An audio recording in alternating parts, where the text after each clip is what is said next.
In recent weeks, hundreds of Muscovites have been strapping blue buckets to the roofs of their cars to mock the flashing blue lights that allow senior bureaucrats to drive into oncoming traffic and break the rules that everyone else has to obey. Sergei Kanaev is the head of the All Russia Federation of Car Owners and one of the leaders of the protests. It all started in 2000 in Kemerovo region, when my friend and his 8-year-old daughter died in a car crash. The policeman who ran into them was not only drunk, he had gone through a red light and had no siren on. I was driving right behind them and I saw the whole thing. That was when we decided to seek justice. In Moscow, the campaign has been fueled partly by an incident in February, when the Mercedes of the vice president of the company Lukoil, carrying a blue light, collided with a Citroën.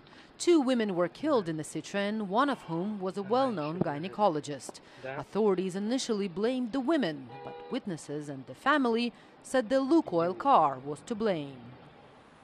Following that accident, a Moscow businessman, Andrei Hartley, refused to move for a black BMW, carrying an aide to President Dmitry Medvedev. He posted a video on the internet that showed him approaching the BMW and the aide's arrogant reaction.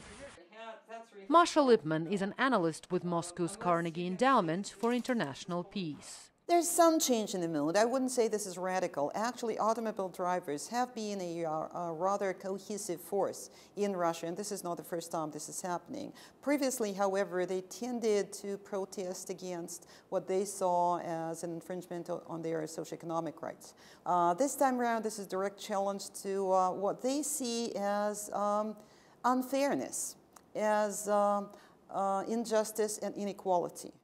The Russian lower house of parliament is now considering legislation that would require protesters using automobiles to inform the authorities about their planned actions 3 working days in advance.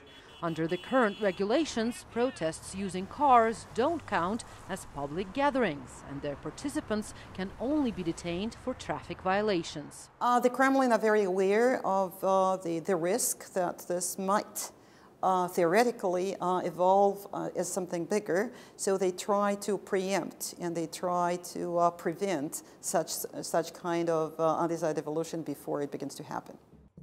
The Blue Bucket Society has reacted to the lawmakers' initiative by organizing a march around the city, with blue pails and plastic cups attached to their heads.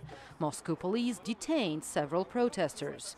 But they're not the ones who should be arrested, says Car Owners Federation head Sergei Kanaev. These people with blue lights are above the law. They're not ready to follow it. And people who write laws are also above the law. We have to make everyone respected. And this rally against the blue lights is exactly about that.